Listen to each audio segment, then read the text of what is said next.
శ్రీమాత్రే నమ. శ్రీవాగ్దేవ్యై నమ. కుమారగౌరీ గణనాథాయ నమ. ఓం నమ శివాయ.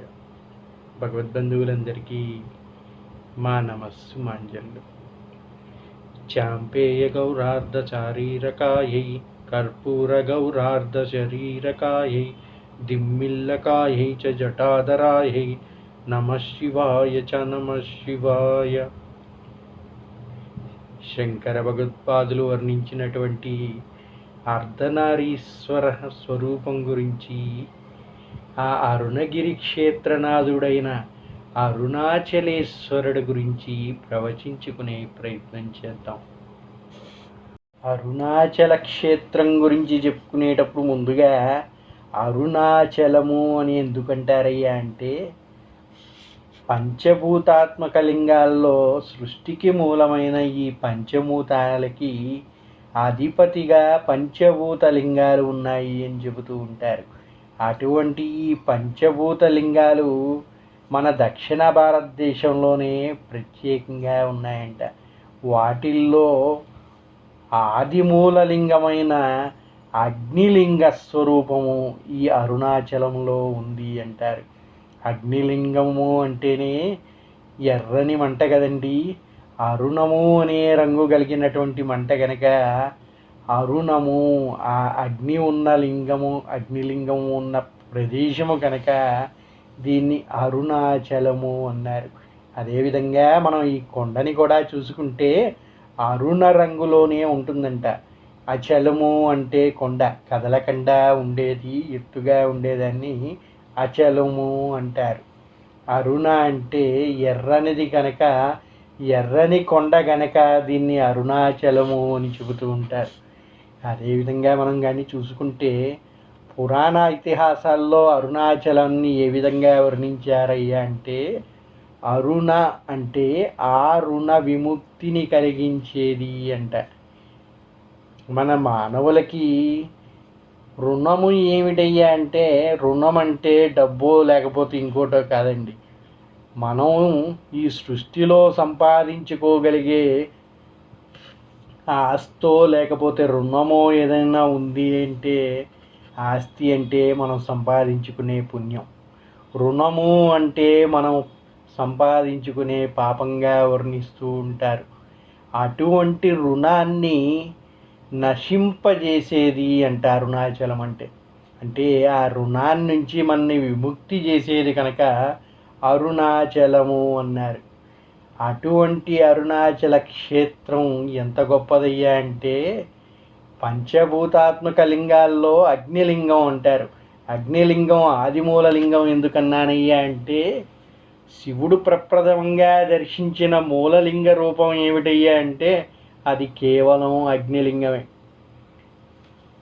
బ్రహ్మ విష్ణువు జన్మించారంట. జన్మించి నేను గొప్పవాడిని అంటే నేను గొప్పవాడిని అని చెప్పి ఇద్దరు కూడా వాదులాడుకుంటూ ఉన్నారంట. అటువంటి సమయంలో వాళ్ళని సృష్టి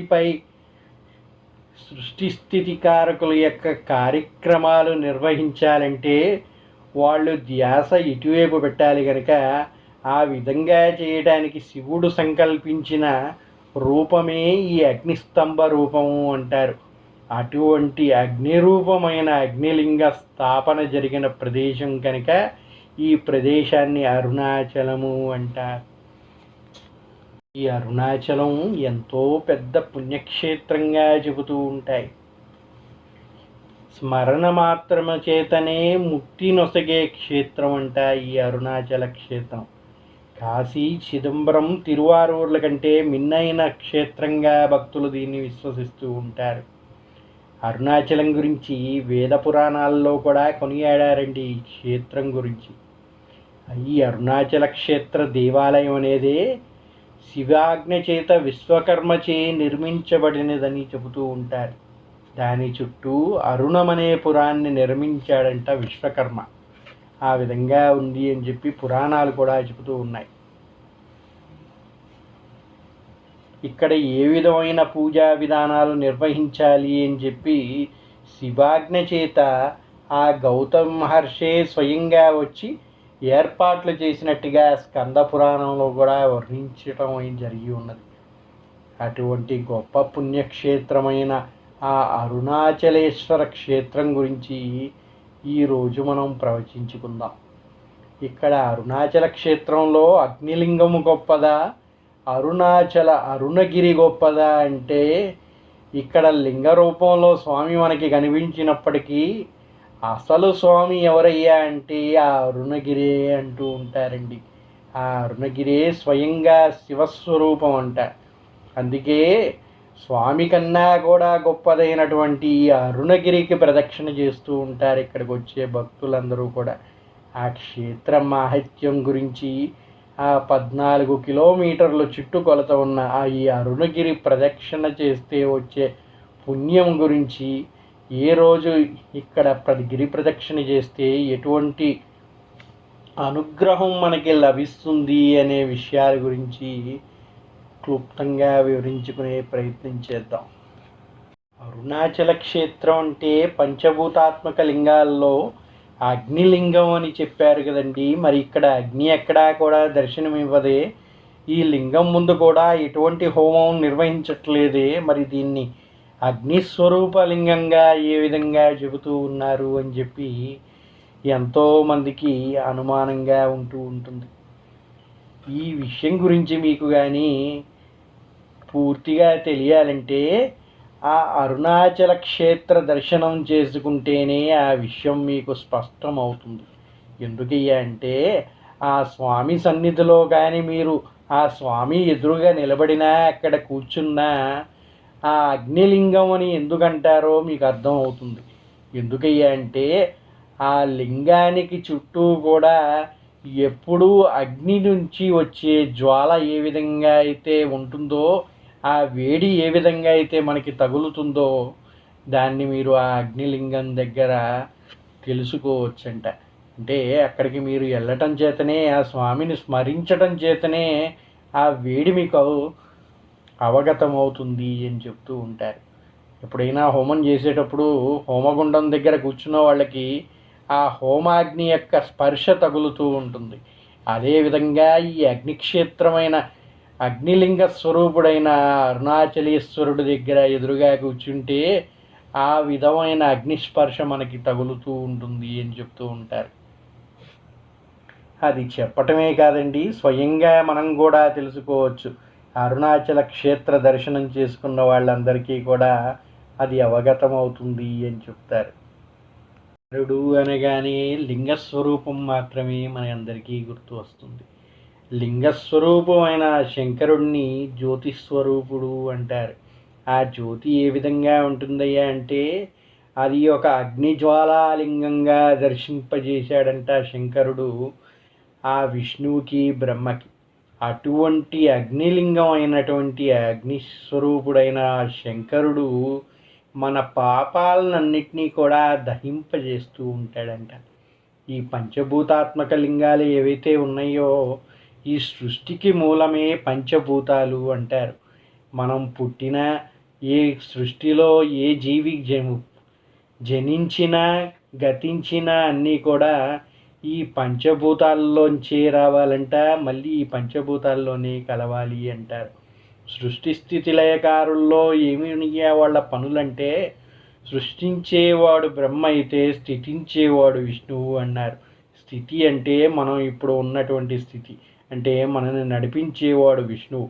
కానీ మనల్ని గతింపజేసేవాడు శంకరుడు, లయకారకుడు శంకరుడు అన్నారు. ఆ లయము అంటే మనల్ని కలిపేసుకునేవాడు అంటారు.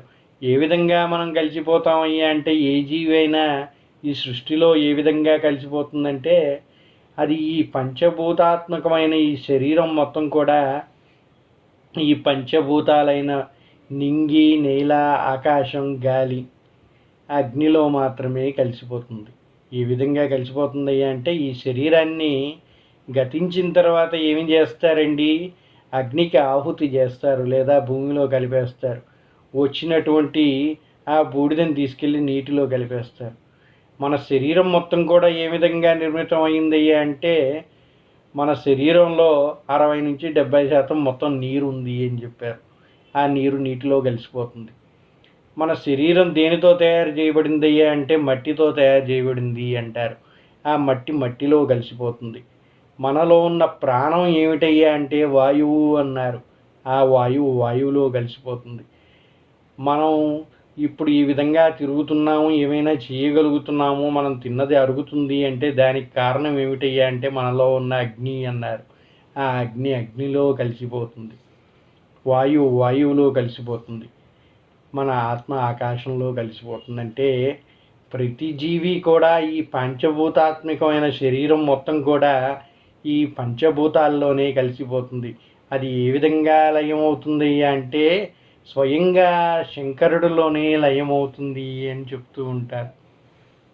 అటువంటి అగ్నిస్వరూపలింగం మన పాపాలన్నింటినీ దహింపజేసేటువంటి లింగం అయిన అరుణాచలేశ్వర లింగం యొక్క ఎంతో మహిమాన్వితమైనది అని చెబుతూ ఉంటారు. ఇందాక మనం చెప్పుకుంటూ అన్నాం, అరుణాచల క్షేత్ర దర్శనం చేతనే, లింగ దర్శనం చేతనే ఆ అగ్ని యొక్క స్పర్శని మనం పొందవచ్చు అని. అది ఏ విధంగా అంటే అరుణాచల క్షేత్రం దర్శించుకున్నప్పుడు మీరు ఆ శివలింగం ముందుగానే కూర్చుంటే ఉక్కపోతతో మీ ఒంట్లో ఏదో వేడి ఎక్కువ అయినట్టు, వేడి ముందు కూర్చున్నట్టుగా అనిపిస్తూ ఉంటుందంట. ఒళ్ళంతా చెమటలు పడుతూ ఉంటాయంట. అటువంటి పరిస్థితి మీకు కలిగింది ఎందుకయ్యా అంటే ఆ లింగస్వరూపం ఎప్పుడూ కూడా జ్వలిస్తూ ఉంటుందంట. ఆ వేడి ఎప్పుడు కూడా అక్కడ తగులుతూ ఉంటుందంట. అలాంటి వేడి ఎందుకు తగులుతుందయ్యా అంటే అది అగ్నిస్వరూప లింగం కనుక. అగ్ని యొక్క స్వభావం ఏమిటయ్యా అంటే అగ్ని పావక అన్నారు. అది ఎప్పుడు కూడా వేడితో జ్వలిస్తూ అన్నిటినీ లయం చేసుకుంటూ ఉంటుంది. అటువంటి అగ్నిలింగం కనుక ఆ విధమైన స్పర్శ మనకి తగులుతూ ఉంది అని చెప్తూ ఉంటారు. ఒకానొకప్పుడు శంకరుడు మానవులకి 4 వరాలు ఇచ్చాడంట. వీటిల్లో మొదటిది ఏమిటయ్యా అంటే దర్శనాత్ అభ్రషదశి అన్నారంట. చిదంబరంలో పరమేశ్వరుడిని జ్ఞానంతో దర్శించమని చెప్పాడంట. అది కుదరకపోతే జ్ఞానాత్ కమలాలయ అన్నాడంట. కమలాలయ అంటే తిరువారూరులో ఉన్నటువంటి స్వామి దర్శనం చేసుకోమన్నాడంట. అక్కడ పుడితే మోక్షం లభిస్తుంది అని చెప్పాడంట. కానీ పుట్టడం మన చేతిలో లేదు కదా. అందువల్ల కాశ్యాంత్ మరణాన్ ముక్తి కాశీ అన్నారంట. అంటే వారణాసిలో ప్రాణం వదిలిపెట్టేస్తే మోక్షం ఇచ్చేస్తాను అన్నాడంట. పుట్టుక మరణం అనేది కూడా ఏది మన చేతిలో ఉండదండి. ఎప్పుడు పుడతామో ఎప్పుడు ఎక్కడ చనిపోతామో అనేది ఎవరికీ తెలియదు. మానవమాత్మలకి అది చెప్పలేనటువంటిది అయ్యి ఉన్నది. కనుక వీటి ఏది కూడా మన చేతిలో లేదు. కానీ స్వామి మరొక వరం ఇచ్చాడంట. అది ఏమిటయ్యా అంటే మరణం కూడా మన చేతిలో ఉండదు కానీ స్మరణాత్ అరుణాచలే అన్నాడంట. స్మరణ చేతనే మోక్షాన్ని ప్రసాదిస్తాను, స్మరణ చేతనే నా యొక్క అనుగ్రహాన్ని కలిగించి మీ పాపరాశిని మొత్తాన్ని కూడా దహింపజేస్తాను అని వరం ఇచ్చాడంట. అరుణాచల శివుణ్ణి తలుచుకుంటే చాలు మీకున్నటువంటి పాపరాశి మొత్తం కూడా ధ్వంసం చేసేస్తాను అన్నాడంట. అంతటి గొప్ప క్షేత్రం అండి ఈ అరుణాచల క్షేత్రం. అరుణాచలేశ్వరం గురించి చెప్పుకోగానే మొదటి గుర్తొచ్చే సిద్ధులలో ఒకడైనటువంటి రమణ మహర్షి స్వామి ఏం చెప్పారయ్యా అంటే 14 కిలోమీటర్లు నడవాల్సి ఉన్నటువంటి ఈ అరుణగిరి ప్రదక్షిణ ఎటువంటిదయ్యా అంటే ఈ కొండ కింద ఉన్న భాగాన్ని అరుణాచల పాదంగా పిలుస్తూ ఉంటారంట. అక్కడ వెళ్ళిన భక్తులు ఆ కొండకి ప్రదక్షిణ చేస్తారు. అక్కడ ఆ కొండకి ప్రదక్షిణం చేస్తే కోటి జన్మల్లో చేసిన పాపాలన్నీ కూడా దగ్ధమైపోతాయి అని చెప్పారంట రమణులు. అరుణాచలంలో మొదటి గిరి ప్రదక్షిణ చేశారా అని అడిగారంట. ప్రదక్షిణానికి ఆయన ఒక నిర్వచనం చెప్పేవారు. ప్రదక్షిణంలో మొదటి అక్షరం ప్రా అంటే సమస్త పాపరాశిని ధ్వంసం చేయటం అని చెప్పారంట. అరుణగిరికి ప్రదక్షిణం చేయడానికి బయలుదేరుతున్నాను అని ఈశ్వరునికి సంకల్పం చేసుకొని నమస్కరించి మొదటి అడుగు తీసి ఇలా వెయ్యగానే మన పాపరాశి అంతా కూడా దగ్ధమైపోతుంది అని చెప్తూ ఉంటారు రమణులు. రెండో అక్షరం దా అంటే కోరికలు తీర్చడం అంట. శివుడిని నమ్మి ప్రదక్షిణం మొదలుపెట్టారో వారికి జీవితంలో కావాల్సినవన్నీ ఇస్తాడంట. మూడో అక్షరం క్ష అంటే ఈ జన్మలో అనుభవించాల్సినటువంటి పాపాలని ధ్వంసం చేయటం. ఇక నాలుగో అక్షరం నం అరుణగిరికి ప్రదక్షిణం చేసిన వాడికి పాపపుణ్యం ఉండదు అని చెప్పారంట. పాపాలే లేనప్పుడు ఇంకా పుణ్యంతో అవసరం ఏముందండి? ఆ పాపాలని నశింపజేసి మన అనుగ్రహించడం కోసమేగా పుణ్యం గురించి చూసుకుంటూ ఉంటాం. ఎప్పుడైతే మనకి పాపాలు లేవో ఇక పుణ్యంతో కూడా మనకి ఎటువంటి అవసరం ఉండదు కనుక వారు రెండింటినీ కూడా తీసివేస్తాడంట ఈ అరుణగిరినాథుడు. ఎప్పుడైతే మనలో ఈ పాపం కానీ పుణ్యం కానీ ఏదీ లేదో అప్పుడు మనం మోక్షానికి అనుగ్రహానికి అర్హులం అవుతాము అని చెబుతూ ఉంటారు. ఎప్పుడైతే మనలో పాపం కానీ పుణ్యం కానీ ఏదీ లేదో అన్నీ నశింపబడతాయో ఆ రోజు మనకి మోక్షం లభిస్తుంది అని చెబుతూ ఉంటారు. అటువంటి అనుగ్రహం మనకి ఎప్పుడు లభిస్తుందయ్యా అంటే ఈ అరుణగిరి ప్రదక్షిణాన్ని కానీ ఆ శివునిపై నమ్మకంతో నమస్కరించి ఆయన నామస్మరణతో చేసినప్పుడు మాత్రమే అది లభిస్తుంది అని చెప్పేవారంట రమణులు. గిరి ప్రదక్షిణకి మరొక ప్రత్యేకత ఉందండి. మీరు ఏ సమయంలో చూసినా ఏ జాములో చూసినా కూడా ఈ గిరి ప్రదక్షిణ చేస్తూ ఎవరో ఒకళ్ళు కనిపిస్తూనే ఉంటారు. ఇది ఎందుకయ్యా అంటే ఈ గిరి ప్రదక్షిణ మనం మాత్రమే చేస్తున్నాం, మన మానవులకి మాత్రమే అటువంటి అనుగ్రహం లభించిందని అపోహపడుతూ ఉంటాం మనం. కానీ సాక్షాత్ దేవతలే వచ్చి ఆ శివుని అనుగ్రహం కోసం గిరి ప్రదక్షిణ చేస్తూ ఉంటారంట. మరి వాళ్ళు దేవతలు వచ్చి గిరి ప్రదక్షిణ చేసేటప్పుడు మనందరికీ కూడా కనబడితే మనం వాళ్ళని చూసి వాళ్ళని వరాల కోసం ఇబ్బంది పెట్టేస్తాం కనుక వాళ్ళు కూడా మానవ దేహంతో తిరుగుతూ ఉంటారంట. మానవ రూపంలోనే ప్రదక్షిణ చేస్తూ ఉంటారంట. అందుకే ఈ క్షేత్రంలో ఈ అరుణగిరి ప్రదక్షిణం చేసేవాడు ఏ సమయంలో అర్ధరాత్రి లేచి చేసినా, తెల్లవారుజామున చేసినా, మిట్ట మధ్యాహ్నం చేసినా, ఏ సమయంలో మీరు ప్రదక్షిణ చేస్తునికి వెళ్ళినా మీరొక్కళ్ళే ప్రదక్షిణ చేస్తున్నారనే భావన మీకు కలగదంట. ఎప్పుడూ కూడా మీతో పాటు ఎవరో ఒకళ్ళు ప్రదక్షిణ చేస్తూ ఉంటారంట. ఆ ప్రదక్షిణ చేసేది మానవులో దేవతలో మరింకెవరో కూడా చెప్పలేమంట. సమస్త జీవులు కూడా ఆ శివుని అనుగ్రహం పొందాలంటే ఈ అరుణగిరి ప్రదక్షిణం చేయాలి అని చెబుతూ ఉంటుంది స్కంద పురాణం. అంతటి గొప్ప మహిమాన్వితమైన ప్రదేశం ఈ అరుణగిరి క్షేత్రం. ఈ అరుణగిరి క్షేత్రం ఏ విధంగా వెలిసిందయ్యా, దీని మహిమ ఏమిటి అంటే ఒకానొక సమయంలో సృష్టి ఆరంభ కాలంలో బ్రహ్మ విష్ణువు ఇద్దరు కూడా జనించిన తర్వాత వాళ్ళు శక్తులు కొన్ని సంపాదించుకున్న తర్వాత విష్ణువు వచ్చి నేను గొప్పవాణ్ణి, నా నుంచి ఉద్భవించావు నువ్వు కనుక నీకంటే నేను గొప్పవాణ్ణి అని బ్రహ్మతో అన్నాడంట. అప్పుడు బ్రహ్మ అన్నాడంట, నువ్వు నన్ను సంకల్పించడం ఏమిటి, నువ్వు నాకు జన్మనివ్వటం ఏమిటి, తామర పువ్వు నుంచి ఉద్భవించిన వాడిని నేను, పవిత్రమైన వాడిని, నా అంతట నేనే జనించాను, నువ్వు నాకు కారణం కాదు, సమస్త వేదాలని పఠించిన వాడిని, ఎంతో శక్తివంతుణ్ణి, నీకన్నా గొప్పవాడిని నేనే అన్నాడంట బ్రహ్మదేవుడు. ఈ విధంగా ఇద్దరు కూడా వాదులాడుకుంటూ నేను గొప్పవాడిని అంటే నేను గొప్పవాడిని అనుకున్నారంట.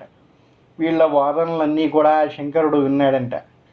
సృష్టి స్థితి లయకారుల్లో ఏ ఒక్కరూ కూడా ఒకళ్ళని మించి ఒకళ్ళు గొప్పవాళ్ళు అని భావిస్తే ఈ సృష్టి కార్యం అనేది జరగకుండా ఆగిపోతుంది కనుక అటువంటి పరిస్థితి లేకుండా ఉండేటట్టు చూడటం కోసం ఆ శంకరుడు స్వయంగా ఈ వీళ్ళిద్దరి మధ్యలో ఆ వాదులాటను తొలగించాలనే ఉద్దేశంతో ఒక అగ్నిస్తంభలింగంగా ప్రత్యక్షమయ్యాడంట.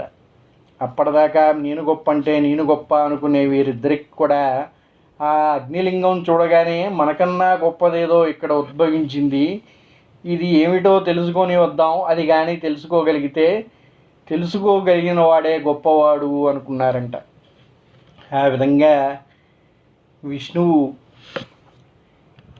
బ్రహ్మ ఇద్దరు కూడా తలా ఒకవైపు ఎతకడానికి పోయారంట. ఈ అగ్నిలింగం ఏదైతే మనకు కనిపిస్తుందో ఈ అగ్నిస్తంభం యొక్క మూలం ఎక్కడ ఉన్నది, అంతం ఎక్కడ ఉన్నది ఈరోజు మనం తెలుసుకోవాలి, తెలుసుకోగలిగిన వాడే గొప్పవాడు అని నిర్ణయించుకున్నారంట. బ్రహ్మ హంసవాహనం ఎక్కి బయలుదేరాడంట. విష్ణువు తన యొక్క వాహనం అయినటువంటి గరుత్మంతుడి పైన పయనిస్తూ వెళ్ళాడంట. ఆ విధంగా ఇద్దరు కూడా బయలుదేరారు. విష్ణువు కిందకి వెళ్తూ పోయాడు. ఆ భూమిని తలుచుకుంటూ పాతాళానికి చేరాడంట. ఎంత వెతికినప్పటికీ ఆ అగ్నిలింగం యొక్క మూలం అనేది కనుక్కోవడం కుదరలేదంట. ఆయన వెళ్తూనే ఉన్నాడు, ఇంకా కనిపిస్తూనే ఉంది. బ్రహ్మ కూడా హంస పైన పైకి వెళ్తూ ఉన్నాడంట. ఎంత వెతికినా కూడా ఆయనకి కూడా అది ఎక్కడ ప్రారంభమైనది ఎక్కడ అంతమైనది అనేది ఏమీ అవగతం అవ్వకుండా ఉన్నదంట. అటువంటి సమయంలో బ్రహ్మకి ఇలా అయితే కాదు, నేను గొప్పవాడిని నిరూపించుకోవాలంటే నేను దీని యొక్క అంతం ఎక్కడ ఉన్నదో చూశాను అని చెప్పగలిగితే అప్పుడు నేనే గొప్పవాడిని అని విష్ణువు అంగీకరిస్తాడు అనే చిన్న గర్వంతో పైనుంచి వస్తున్నటువంటి ఒక మొగలి పువ్వుని సాక్ష్యంగా తీసుకుని వచ్చాడంట. వచ్చి విష్ణువు తిరిగి వచ్చి ఈ రూపానికి ఆది ఎక్కడ ఉన్నది అనేది కనిపెట్టడం అసాధ్యంగా ఉన్నది, నా వల్ల కాలేదు అని ఒప్పుకున్నాడంట. అప్పుడు బ్రహ్మదేవుడు, నేనే గొప్పవాడినయ్యా నీకన్నా, నేను దీన్ని అంతాన్ని కనుగొని వచ్చాను, కావాలంటే సాక్ష్యంగా ఈ మొగలి పువ్వుని అడుగు అన్నాడంట. అప్పుడు మొగలి పువ్వు కూడా అవును అన్నదంట. ఆ విధంగా సాక్ష్యంతో నేను అంతాన్ని కనుక్కున్నాను కనుక నేనే గొప్పవాడిని అని బ్రహ్మ చెప్పాడంట. వీళ్ళిద్దరినీ చూసినటువంటి శంకరుడు తన అగ్నిస్వరూపమైన లింగాన్ని ఉపసంహరించి తాను ప్రత్యక్షమై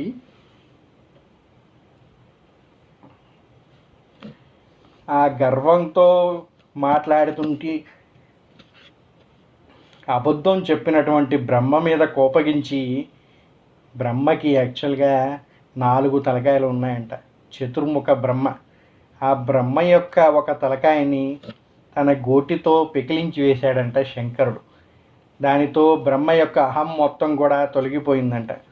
తొలగిపోయి తనకి జ్ఞానం అనేది కలిగి అప్పుడు ఆ శంకరుడికి నమస్కరించి తాను చేసిన తప్పును క్షమించమని కోరాడంట. శంకరుడు కోపంతో, నువ్వు ఎంత గొప్పవాడివైనా నీ అహాన్ని తొలగించడానికి నేటి నుంచి నీకు ఎక్కడా కూడా ఆలయం పూజ అనేది ఉండదు కనుక అని చెప్పి చెప్పించాడంట. విష్ణువు తను ఏ తప్పు చేయకుండా తనకు తెలియలేదు అని అంగీకరించినందున విష్ణువుకి సర్వపూజ్యం అని అనుగ్రహించాడంట. అందుకే ఎక్కడ చూసినా కూడా విష్ణువుకి ప్రతి చోట కూడా పూజింపబడతాడు. ప్రతి యజ్ఞంలో కూడా ఆయనకి హవిస్సులో భాగం లభిస్తుంది. కానీ బ్రహ్మకి ఎక్కడా కూడా గుడి ఉండదు, ఎక్కడా కూడా పూజా కైంకర్యాలు ఉండవు. అటువంటి శాపం బ్రహ్మకి కలిగిందంట. విష్ణువు పాపం బ్రహ్మను చూసి జాలిపడి శంకరుడిని ఈ విధంగా ప్రార్థించాడంట. స్వామి, మీరే చెప్పారు కదా సృష్టి స్థితి లయకారుల్లో అందరూ సమానమే అని. అందువల్ల దయచేసి ఆ బ్రహ్మని కూడా క్షమించి ఆయన్ని కూడా అనుగ్రహించమని ప్రార్థించాడంట విష్ణువు. దానికి సంతోషించినటువంటి శివుడు బ్రహ్మకి కూడా పూజా అర్హత కొన్ని ప్రదేశాల్లో మాత్రమే ఉంటుందని, ఆయనకి కూడా హవిస్సు లభిస్తుందని, కానీ ఆ ఆలయాలు ఎక్కువగా ఉండవు అని చెప్పాడంట. ఆ విధంగా చెప్పినటువంటి క్షేత్రం, ఆ విధంగా ఆయన అగ్నిస్వరూపంగా మారినటువంటి క్షేత్రమే ఈ అరుణాచల క్షేత్రము అని చెబుతూ ఉన్నాయి పురాణాలు.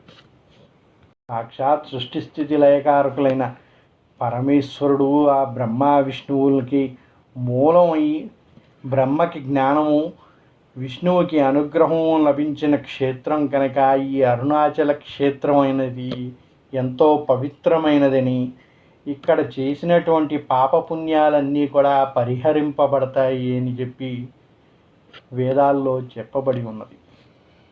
బ్రహ్మ విష్ణువుల్ని అనుగ్రహించిన ప్రదేశం కనుకనే ఇక్కడ ప్రదక్షిణం చేస్తేనే అంతటి పుణ్యఫలం లభించింది కనుక అటువంటి అనుగ్రహం అందరికీ కూడా లభించాలనే ఉద్దేశంతో గంధర్వులు, దేవతలు, మహర్షులు అందరూ కూడా శివలోకము, విష్ణులోకము అంటే అన్యలోక వాసులు కూడా తిరువన్నామలై వచ్చి భూలోక నియతికి తగినట్టుగా మానవ రూపం ధరించి లేక ఏదన్నా ఇతర సూక్ష్మజీవి లాగా మారి ఈ గిరి ప్రదక్షిణ చేయటం అనేది ఒక ఆనవాయితీగా వస్తుంది అని చెబుతూ ఉంటారు. యుగాల్లో అంటే కూడా ఈ కలియుగం ధర్మం అనేది పూర్తిగా తగ్గిపోయి అధర్మంతో నిండిపోయి ఉంటుందంట. అందువలన ప్రపంచపు జీవరాశులు అనేక రకములైన కష్టాలు అనుభవిస్తూ వేదనలకు గురవుతూ ఉంటాయంట. ఇటువంటి కష్టాలని ఏ విధంగా దూరం చేయాలి అని దూరదృష్టితో ఆలోచించినటువంటి యోగులు మహర్షులు ఆయా యుగాల్లో తిరువన్నామలై గిరి ప్రదక్షిణ చేసి కలిగినందువల్ల జీవరాశుల కష్టాలు తుడిచివేయటకు కావలసిన నివారణోపాయములు ప్రసాదించటం కొరకు తత్సంబంధిత ప్రాంతంలో కూర్చొని కొండ దిశగా చూస్తూ తపమునర్చుతూ ఉన్నారంట. అందువల్ల ఈ గిరికి ప్రదక్షిణ చేయటం వల్ల ఆ శంకరుడి అనుగ్రహమే కాదు వీరందరి యొక్క తపఫలము కూడా మనకి లభిస్తుంది అని చెబుతూ ఉంటాయి పురాణాలు.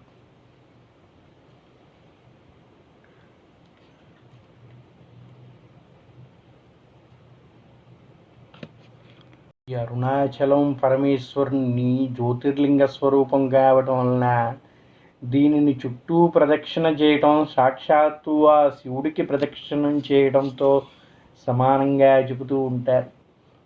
ఇక్కడ మనం ఆలయం లోపల అగ్నిలింగాన్ని మాత్రమే దర్శించుకోగలుగుతాం, కానీ ఈ కొండ మొత్తం కూడా శివస్వరూపమే అని అంటారు. ఆ శివస్వరూపం ఏ విధంగా అయింది అంటే ఈ కొండే ఆ జ్యోతిర్లింగ స్వరూపం అంట. ఆ విష్ణువుని బ్రహ్మని అనుగ్రహించిన ఆ జ్యోతిర్లింగం ఏదైతే ఉందో ఆ జ్యోతిర్లింగం స్వయంగా ఈ అరుణగిరి కొండే అని చెబుతూ ఉంటారు. అందువల్ల ఈ అరుణగిరికి ప్రదక్షిణం చేసినంత మాత్రాన్ని ఆ శంకరుడికి ప్రదక్షిణ చేసిన పుణ్యఫలం మనకి లభిస్తుంది అని చెబుతూ ఉంటారు. ఆ మహాపుణ్యం సిద్ధిస్తుందని మహాత్ముల వచనం. అందుచేత నిత్యము అన్ని వేళల్లో ఎంతోమంది ఈ గిరి ప్రదక్షిణ చేస్తూ ఉంటారు. మరో విశేషం గురించి చెబితే గిరి పైన గల మహౌషధ ప్రభావం వల్ల శరీరమునకు శివనామ స్మరణ వల్ల మనస్సుకు శివానుగ్రహం వల్ల ఆధ్యాత్మిక జీవనానికి స్వస్థత చేకూరుతుందంట. ఇక్కడ గిరి ప్రదక్షిణ చేయడం వల్ల ఈ గిరి మొత్తం కూడా ఔషధ వృక్షాలతో నిండి ఉన్నదంట. అటువంటి ఈ గిరికి ప్రదక్షిణ చేస్తున్నప్పుడు మన శరీరానికి ఉపశమనం లభిస్తుందంట. మనకు ఉన్నటువంటి వ్యాధులు కానీ మరి చింతలు కానీ అన్నీ కూడా తొలగిపోతాయంట. అదేవిధంగా ఈ గిరి ప్రదక్షిణ చేసేటప్పుడు మనం శివనామ స్మరణ చేస్తూ ఉంటాం కనుక దానివల్ల మన మనస్సు శాంతింపబడుతూ ఉంటుందంట. ఆ శివానుగ్రహం వల్ల ఆధ్యాత్మిక జీవనానికి స్వస్థత లభిస్తుంది అని చెబుతూ ఉంటారు. గిరి ప్రదక్షిణ చాలా వరకు కూడా రోడ్డుపైనే జరుగుతూ ఉంటుంది కనుక ఇబ్బంది ఏమీ లేదు. చక్కగా చుట్టూ కూడా మంచిగా తారు రోడ్డు వేసి ఉన్నారు ఇప్పుడు. అలాగే ఎటువంటి ఇబ్బంది కలగకూడదు. భక్తులకి చుట్టూ నిత్యం కూడా ఏదో ఒకటి తిరుగుతూ ఉంటాయి కనుక వాటి వల్ల ఇబ్బందులు కలగకూడదు అనే ఉద్దేశంతో కాలిబాటను కూడా వేశారంట. ఎక్కువ మంది ఉదయం సూర్యతాపాన్ని తట్టుకోవడం కష్టం కనుక రాత్రిపూట లేదా తెల్లవారుజామున ఈ గిరి ప్రదక్షిణ అనేది చేస్తూ ఉంటారు. ప్రదక్షిణ చేయమన్నారు కదండి, మీ అంతా కూడా ట్రెక్కింగ్లకి షూలు అవి వేసుకొని వెళ్తూ ఉంటాం, ఇక్కడ కూడా చేయొచ్చా అని కొంతమంది అడుగుతూ ఉంటారు. నీవు చేసేది సాక్షాత్తు శివునికి ప్రదక్షిణ చేస్తూ ఉన్నావు. అటువంటి సమయంలో దేవుడి దగ్గర ఏ విధంగా అయితే భక్తిగా ఉంటావో ఈ గిరి ప్రదక్షిణ చేసేటప్పుడు కూడా అదే విధమైన భక్తితో పాదరక్షలు అనేవి లేకుండా దర్శనం చేసుకోవాలంట. అందువల్ల కాళ్ళకి పాదరక్షలు ఇంకోటి ధరించాల్సిన అవసరం లేదు. ఆ శివనామ స్మరణతోటి ఆ గిరి ప్రదక్షిణ చేస్తూ ఉంటేనే ఆటోమేటిక్గా స్వాంతన లభిస్తుంది అని ఆ ఔషధ గుణాలను ఉన్నటువంటి ఆ గిరిపైన ఉన్నటువంటి వృక్షాల నుంచి వీచే గాలి వల్ల నీకున్న అనారోగ్య సమస్యలన్నీ కూడా దూరం అవుతాయని చెబుతున్నారు కనుక కాళ్ళకి ఎటువంటి పాదరక్షలు లేకుండా గిరి ప్రదక్షిణ చేయాలి అని చెప్తూ ఉంటారు.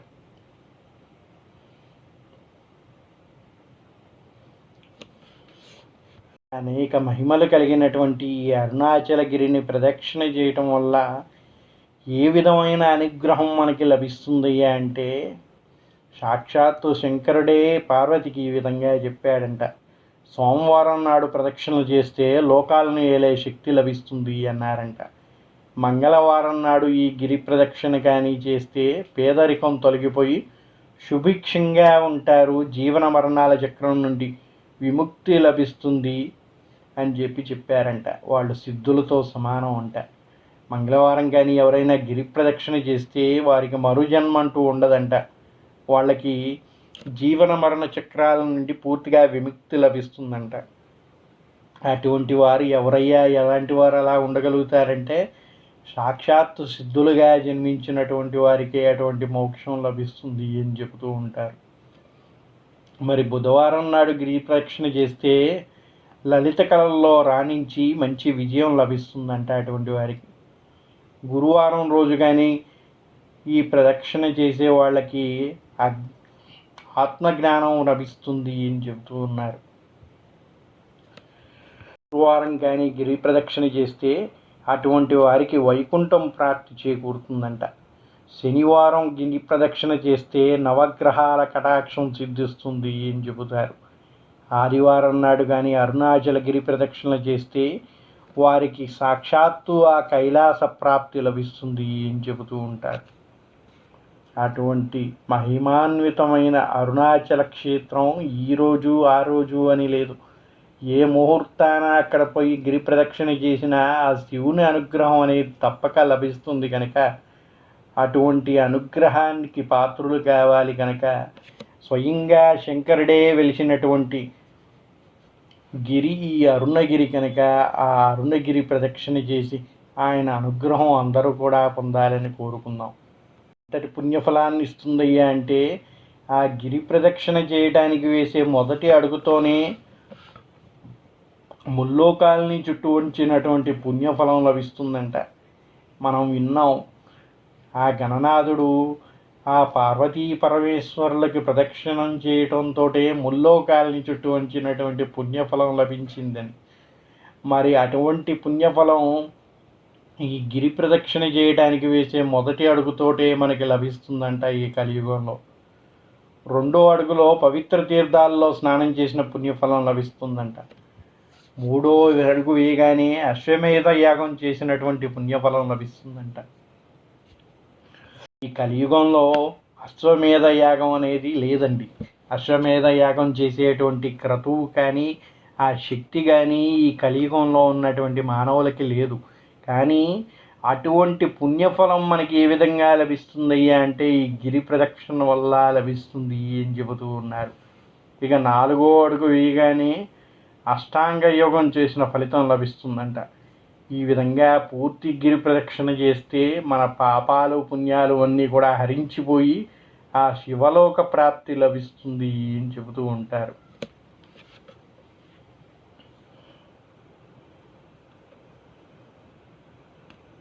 ఈ పంచభూతాత్మక లింగాలు ఏవైతే ఉన్నాయో, నింగి ఆకాశలింగం అనేది చిదంబరంలో ఉన్న నటరాజస్వామి కోవిల. ఈ లింగాన్ని కానీ దర్శించుకోవాలంటే జ్ఞానం చేత మాత్రమే దీన్ని దర్శించుకునే పుణ్యఫలం మనకి లభిస్తుంది అంటారు. ఇక పృథ్వీలింగం, ఇది కంచిలో ఉన్న ఏకాంబరేశ్వర ఆలయం. మన కంచి కామాక్షి అమ్మవారి గుడికి కొద్దిగా దూరంలో పక్కనే ఉంటుందండి ఈ ఏకాంబరేశ్వరి ఆలయం. ఈ ఏకాంబరేశ్వర ఆలయంలో శివుడు సైకిత రూపంలో ఉంటాడు. ఆ సైకిత లింగాన్ని దర్శించడం చేతనే పృథ్వీలింగ దర్శనం యొక్క అనుగ్రహం లభిస్తుందంట. ఇక వాయులింగం, శ్రీకాళహస్తీశ్వర స్వామి దర్శనం చేసుకుంటే వాయులింగేశ్వరుని దర్శించుకున్నట్టుగా. జలలింగం అనేది జంబుకేశ్వరంలో ఉంది. తిరువన్నాకవల్లి జంబుకేశ్వర కోవిల్లో జలలింగం ఉంది. ఇక అగ్నిలింగం మన అరుణాచలేశ్వర లింగం. ఈ విధంగా పంచభూత లింగాల్ని దర్శించుకొని, మనం సృష్టిలో ప్రతి జీవి కూడా ఈ పంచభూతాల నుంచే ఉద్భవించింది, ఈ పంచభూతాల్లోనే లయిస్తుంది కనుక ఆ పంచభూత లింగాల యొక్క అనుగ్రహం పొందాలంటే ఈ పంచభూత లింగ దర్శనం జరిపించుకోవాలి అని చెబుతూ ఉంటారు. అదేవిధంగా ఈ అరుణాచల దర్శనం అనేది ఏ విధంగా చెబుతారయ్యా అంటే, ఈ మానవ జీవితంలో అరుణగిరి దర్శనానికి ముందు, అరుణగిరి దర్శనం తర్వాత అని చెప్పి 2 అధ్యాయాలుగా చెబుతూ ఉంటారంట. అరుణగిరి దర్శనానికి ముందు చేసినటువంటి పాపపుణ్యాలు ఒక లెక్కైతే, అరుణగిరి దర్శనం జరిగిన తర్వాత మన అకౌంట్లో ఉండే పాపపుణ్యాలు అనేది వేరుగా ఉంటాయంట. ఏ విధంగా అంటే, ఇప్పటివరకు నువ్వు ఎంత పాపం చేసినా పుణ్యం చేసినా ఈ అరుణగిరి దర్శనంతో అది సమమైపోతాయంట. అవన్నీ కూడా తొలగిపోతాయి, హరించిపోతాయి అన్నారు. ఈ తర్వాత నువ్వు ఏవైతే పాపపుణ్యాలు చేశావో అవి మాత్రమే నీ అకౌంట్లో ఉంటాయంట. అందువల్ల ఆ శివనామ స్మరణ చేస్తూ కుదిరినప్పుడల్లా ఆ శంకరుడి అనుగ్రహం పొందుతూ ఈ అరుణగిరి ప్రదక్షిణ చేస్తే కనుక మనకి ఎప్పుడూ కూడా శివానుగ్రహం లభించి ఎటువంటి ఈ పాపాల యొక్క గోల లేకుండా మోక్షప్రాప్తికి అర్హత లభిస్తుంది అని చెబుతూ ఉంటారు. అదేవిధంగా ఈ అరుణగిరి ప్రదక్షిణ చేసిన వాళ్ళు ఈ శంకరుడినే కాదు, శంకరుడితో పాటు